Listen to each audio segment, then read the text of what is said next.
Hello guys, welcome back to my channel. അപ്പോൾ ഇന്ന് നമ്മൾ ഉണ്ടാക്കാൻ പോകുന്ന ഒരു നിഞ്ച സ്റ്റാർ ആണ്. പക്ഷെ നമ്മൾ ഉണ്ടാക്കുന്നതിൽ ഒരു പ്രത്യേകതയുണ്ട്. ഇത് ട്രാൻസ്ഫോം ചെയ്യും, അതായത് രണ്ട് ഷേപ്പിലോട്ടാകും. അപ്പോൾ അതിനായി നമുക്ക് 10 സെൻറ്റിമീറ്റർ ലെങ്ത്തുള്ള 8 സ്ക്വയർ പീസ് പേപ്പർ വേണം. ഞാനിപ്പോൾ 4 ബ്ലൂ പേപ്പറും 4 വൈറ്റ് പേപ്പറുമാണ് എടുത്തേക്കുന്നത്, കാരണം നമുക്ക് രണ്ട് കളറായിട്ട് കിട്ടും. അപ്പോൾ നമുക്ക് നേരെ വീഡിയോ എടുക്കും. അപ്പോൾ ആദ്യം തന്നെ ഞാനൊരു സ്ക്വയർ പീസ് പേപ്പർ എടുത്തിട്ടുണ്ട്. ഇനി ഞാൻ കാണുന്ന പോലെ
ഇനി നമ്മൾ ഈ മെത്തേഡ് തന്നെ റിപ്പീറ്റ് ചെയ്ത് പോണേ.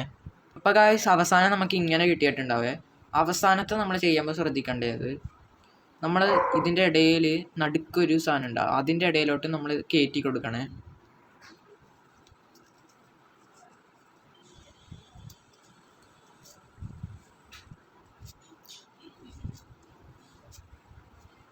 അപ്പോൾ ഗായ്സ്, നമ്മളിത് ട്രാൻസ്ഫോം ചെയ്ത് വരുമ്പോൾ ഇങ്ങനെ ഉണ്ടാവും. അപ്പം ഞാൻ ഇവിടെ ചെയ്ത ഈ വീഡിയോ ഇഷ്ടപ്പെട്ടിട്ടുണ്ടെങ്കിൽ ലൈക്ക് ചെയ്യണം, സബ്സ്ക്രൈബ് ചെയ്യാം. അപ്പോൾ ബൈ.